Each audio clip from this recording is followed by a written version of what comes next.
Greetings! No word yet from NASA about its next steps for Artemis, as we continue to await a decision by the Eastern Range about the Flight Termination System waiver request, engineering evaluation of yesterday's cryogenic tanking test, and the slow development of Invest 98L into a potentially serious hurricane sometime next week. Follow us on Twitter for updates throughout the day.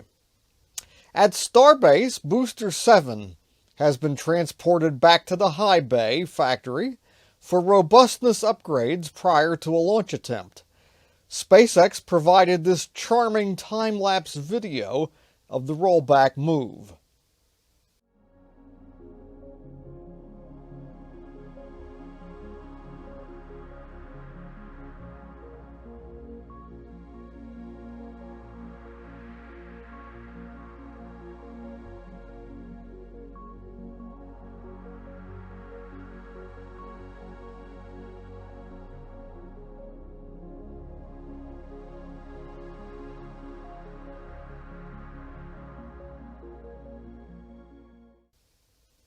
Rocket Lab and its founder, New Zealand entrepreneur Peter Beck, held an Investor Day and Neutron rocket update at the Intrepid Museum in New York, making their presentations at the rear of the Space Shuttle Enterprise exhibit.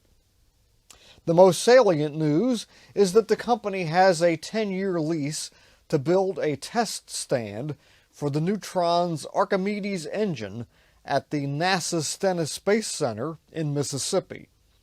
They also announced that their first Electron launches from Wallops are scheduled for December, and again just weeks later. Beck's presentation touched on the somewhat revised plans for Neutron. Several design tweaks were mentioned, including a change of the attached fairing concept, which now has 2 pieces instead of 4. Ironically, the short video rendering of the rocket shown at the start of the presentation was not updated and shows the original 4-piece design. Here are some highlights from the presentation. This is to talk about Neutron and give everybody a bit of a Neutron update. And I guess the message here is like, this is happening. This is not a PowerPoint hope.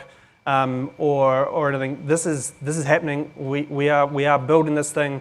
There's real hardware coming, and this is an exciting time. This is a turkey. The reason why this is a turkey is building a rocket is kind of like cooking a turkey. And I was trying to think of something to explain a very, very complicated thing, but actually it's quite simple.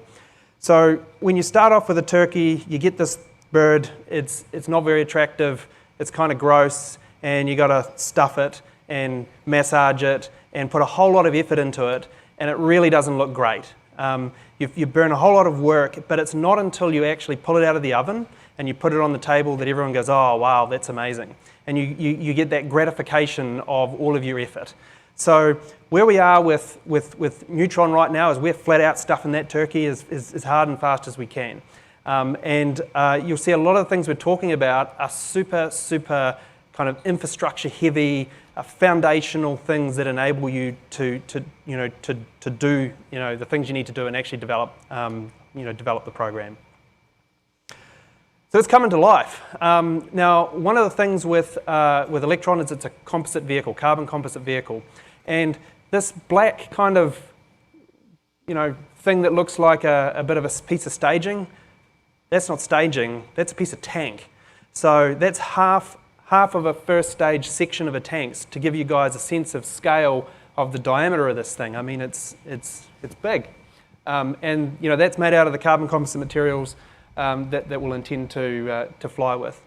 So with a carbon composite vehicle, one of the best ways to kind of determine or understand progress is like, are you building molds or not? Because if you're building molds, that means that the design is mature enough that you're actually investing in the tooling. Because building a composite rocket's a little bit different to building a metallic rocket. building a metallic rocket, you basically need no tooling. You can get started and you can start banging bits of metal together and iterating and following that path. Composite rocket, it's like you build the tools. Once you've got the tools, then you're banging them out. So for us to be at this point where we're building tools should give everybody a pretty high degree of confidence that where we are in the program. Lots of tools and lots of parts coming off tools, and you know it's really the toughest bit is building is kind of getting through the design phase to the confidence level that you can build tools, go build tools, and start banging out parts, and that's where we are today on that. So the first Neutron tanks here you'll see come to life by the end of the year, which is it is super important, and it's actually a really quite big milestone. And I guess the other point here is like we're building it. There's real hardware coming off real machines, and I think one of the things that it's kind of like turkey stuffing is we had to order the machines a year ago or more. These kind of machines that we're building this on aren't your go to Lowe's and pick it up. These are bespoke machines, some of which there's only 1 or 2 of them in the world. Very, very large 3D printers, very, incredibly, as you see in that image there, a very unique 3D printer that 3D prints in machines at the same time. And Rocket Lab has its history in additive manufacturing. We were the first company to ever additively manufacture or 3D print a rocket engine and put it into orbit. We've put over 300 engines into space now. So we really know this technology well, and we're really starting to see parts. And like I say, a lot of turkey stuffing to get to this point because defining the machines, some machines don't even exist. These are machines that have never been built, and seeing all those machines coming online now is super exciting. And a little bit of a recap with the vehicle. This wasn't a vehicle that we all kind of sat around a boardroom table and designed by committee. This was a vehicle that was kind of just yelled at us by our customers. And so that its configurability, its payload performance, all of that is been market driven. So I want to expel a little bit of a theory here. So the vehicle is capable of lifting 15 tons to orbit expendable. And there are some expendable missions. There'll be some end-of-life missions that we will do that if a customer requires. It lifts 13 tons reusable if we land downrange. It lifts 8 tons if we return it to the pad. Now, obviously, we love returning it to the pad because that will be the lowest cost. It's the least amount of infrastructure, but equally well, we can we have requirements to land it downrange. So call it a 15-ton launch vehicle. I know that we probably weren't as clear as we could have been about when we call it an 8-ton launch vehicle. It means it's 8-ton returning to the pad, but it's kind of a 15-ton Falcon 9 class vehicle. 42 metres high, the fairing diameter is 5 metres. The first stage is a bit over 7 metres in diameter, so a really, really big first stage. One thing that's changed is we've added a few more engines on the bottom, and we've changed the engine geometry a little bit, and we'll talk a little bit about that in a minute. Neutron's kind of famous or infamous for its hungry hippo fairing. So it's a slightly less hungry hippo now, so it's 2 fairing halves instead of 4. And we made that change to just reduce part count and complexity. But that's one of the small changes of the vehicle is now we have a true hungry hippo fairing rather than a 4-way hungry hippo fairing. So the kind of the first stage major design elements are complete, and Neutron is kind of a weird looking launch vehicle. Because it's designed to go up just as well as it's designed to go down. And if you've ever played badminton, I find it an intensely frustrating game. But if you've ever played it, like you hit that shuttlecock super hard and it goes fast for just like an annoyingly short period of time before it rapidly decelerates. And that's because it's got a low mass and a high ballistic coefficient. And the real challenge with a reusable launch vehicle is actually it's a thermal problem. It's a heating problem on re-entry. It's not a control problem, it's not a performance problem, it's a thermal problem. And the very best way to deal with a thermal problem is just to not have one. So the reason why the vehicle is carbon composite, super light, very, very large diameter at the base is because we have, just like a shuttlecock, we have a very low mass and a high ballistic coefficient. So it decelerates really quickly and doesn't produce a whole bunch of heat. There's a couple of subtle details. If you notice, the shape of it's a little bit lavary lamp kind of shaped. It's not for any shape for that any other reason other than basically we have a decreasing pressure profile across the vehicle, so we don't attach any shock waves, and it just keeps it cool. Let's just say it keeps all the thermal loads kind of under control. This is not a capsule announcement, so we're not announcing a capsule, just to be clear, but we get lots and lots of people asking us about human rating. So the vehicle is designed to be human rateable. You don't design a vehicle like this without that in mind. We don't have any particular programs focusing on capsules, but we're looking at it.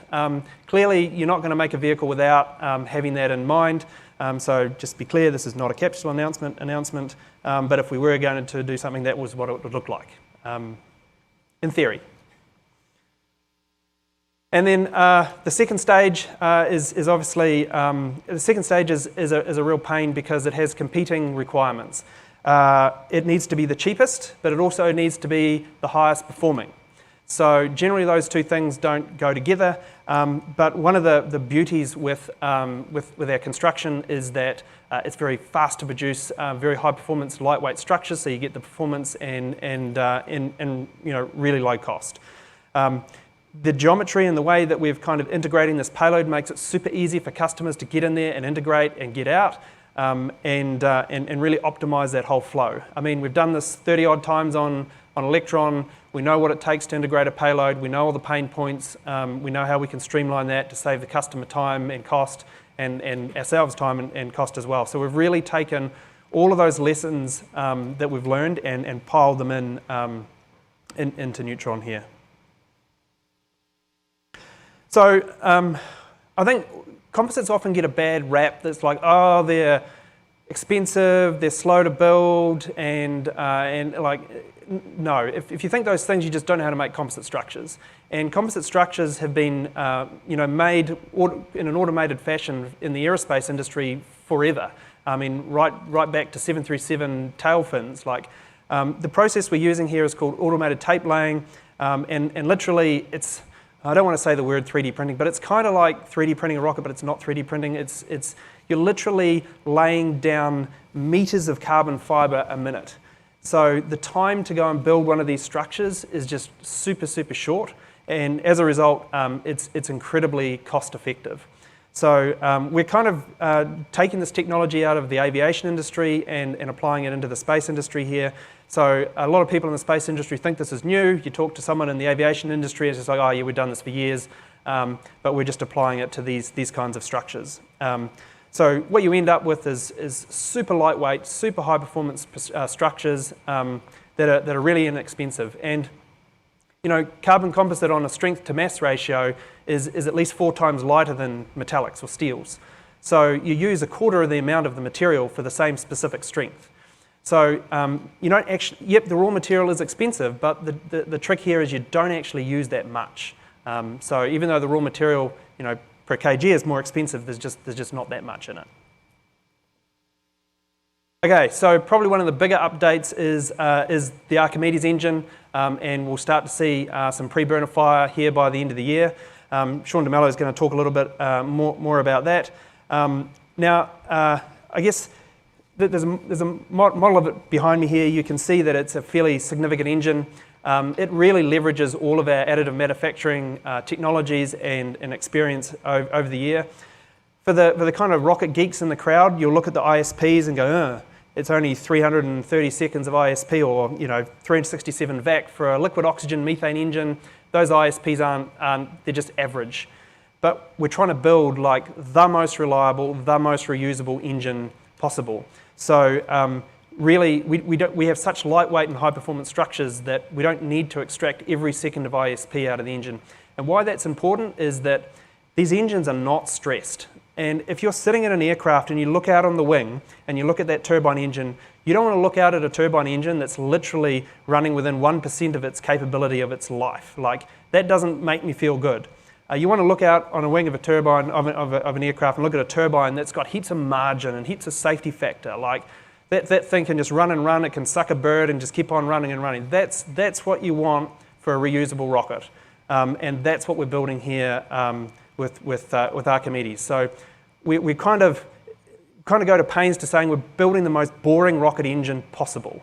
But that's what's required to be successful for this vehicle. So one kind of big update, and for once again the rocket geeks in the crowd, they'll look over at that and go, well, that's not a gas generator cycle, what's going on here? So we did change the cycle from being a gas generator cycle into an oxidizer-rich closed cycle. Now, the rationale behind that is that as we started working through all of the concept of operations and did all the power balances of the engine and really got down into the weeds, what we found is that we started to get turbine temperatures that were looking too high. We started having to make a whole bunch of compromises because we need this vehicle to be able to deliver a mission to like Mars. That means you need really high performance in the upper stage, which means it's probably a very low mass. And you just butt up against these throttling curves all the time. And of course, when you're landing, you also need good throttling, except in the upper stage, you need good throttling and good ISP. So we just found that we were continually falling off the curve on the GG cycle. If you had one fixed engine throttle point, great, but we don't. We have a whole bunch of engine throttle points, and we found ourselves, we're pushed right up against a wall, and it really defeated the purpose of trying to build the most boring engine when our turbine temperatures were getting too high, the power balance was getting a bit ugly, and we just didn't have any margin. Now, oxidizer-rich closed cycles are typically the cycle you use when you want the most amount of performance. That is the go-to for like, I want every second of ISP. And the reason why I pointed out the ISP at the very beginning is because if you just dial back the ISP and say, no, we don't need 10,000 psi chamber pressure, we only need 1,500, 2,000 psi chamber pressure, we don't need this crazy ISP, then what you end up with is just a super brick engine. Like this thing, the turbine temperatures in this engine are super low. The power balance is just sitting right in the middle. So what that really means is we have a heap of scope to throttle up or throttle down or increase the performance if we ever need to. So it's kind of like it's the most boring oxidizer-rich closed cycle engine with the lowest temperatures you ever see and the lowest chamber pressures. But that's exactly what you want for a reusable vehicle that just needs to go over and over and over again.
A key competitor to Rocket Lab in the small launcher market, Relativity Space, posted this video of a 50-second static firing.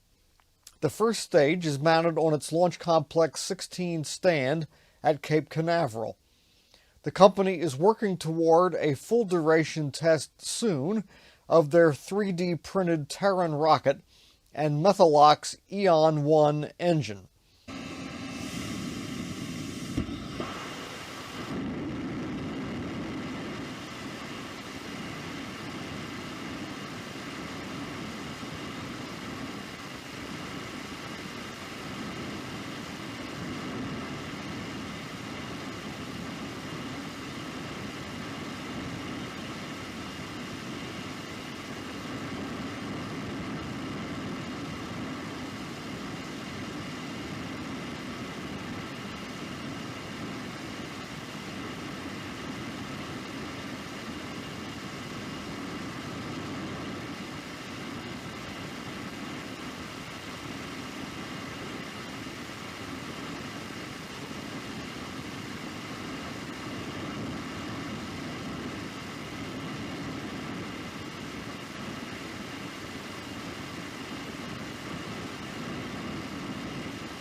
NASA is preparing for an important launch of two co-manifested payloads now targeted for November 1st.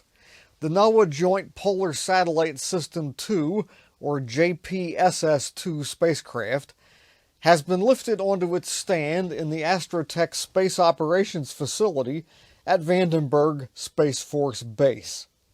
Joining the weather satellite is the fascinating Lofted demonstration mission. The low Earth orbit flight test of an inflatable decelerator will demonstrate inflatable heat shield technology for atmospheric entry and re-entry. This technology could enable a variety of proposed NASA missions to destinations such as Mars, Venus, and Titan, as well as returning heavier payloads from low Earth orbit. Before launch, technicians will stack the JPSS-2 satellite onto a payload adapter canister containing the Lofted re-entry vehicle. Once complete, the assembly will be encapsulated in a protective payload fairing. Following that, the team will transport the encapsulated spacecraft to Space Launch Complex 3, where a crane will hoist it up for attachment to the second stage of the Atlas V 401 rocket.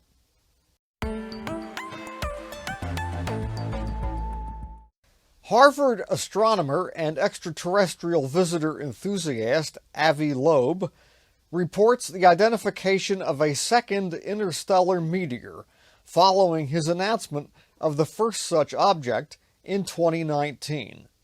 The two objects had unusual material strength, tougher than typical iron meteorites.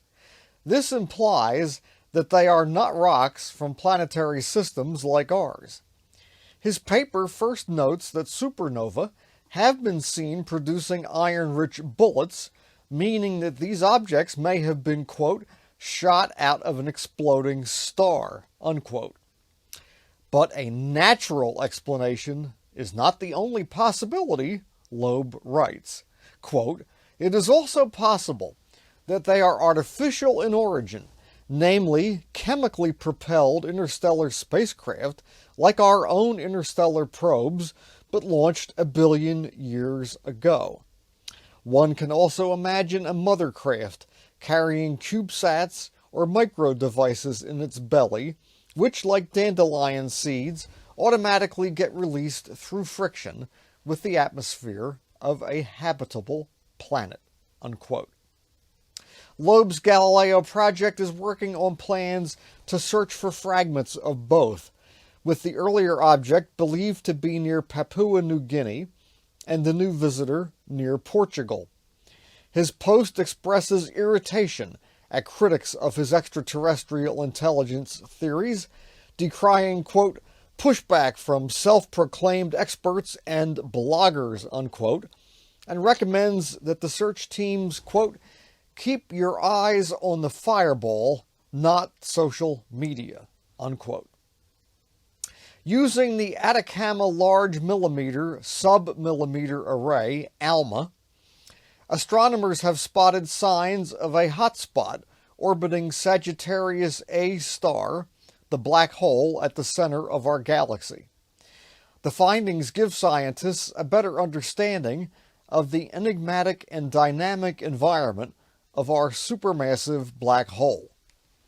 It's believed the spot is a hot bubble of gas in an orbit similar in size to that of the planet Mercury, but making a full loop in just around 70 minutes.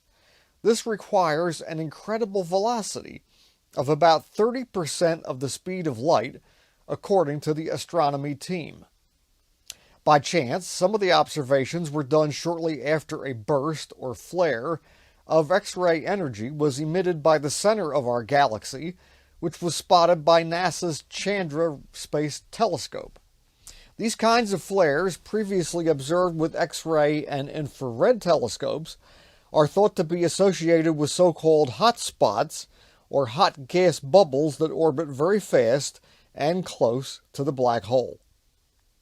The flares were long thought to originate from magnetic interactions in the very hot gas orbiting very close to Sagittarius A star, and the new findings support this idea. This observation provides strong evidence for a magnetic origin of these flares. ALMA allows astronomers to study polarized radio emission from Sagittarius A star, which can be used to unveil the black hole's magnetic field.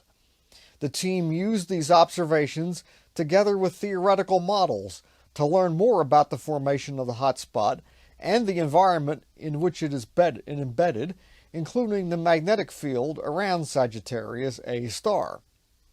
Their research provides stronger constraints on the shape of the magnetic field than previous observations, helping astronomers uncover the nature of our black hole and its surroundings.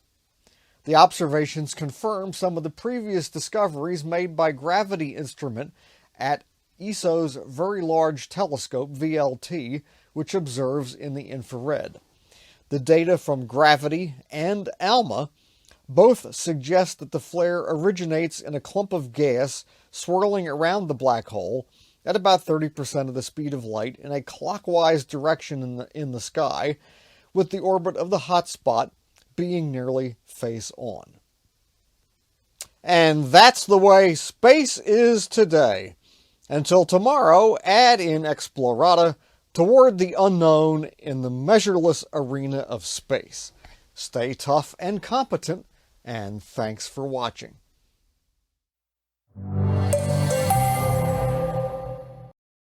Markets were down again Thursday. Like yesterday, only 3 of the WSN watchlist stocks were up, and only marginally. The biggest losers were Ball, Astra, and Rocket Lab. Reporting from cyberspace, this is correspondent Karen Calvis.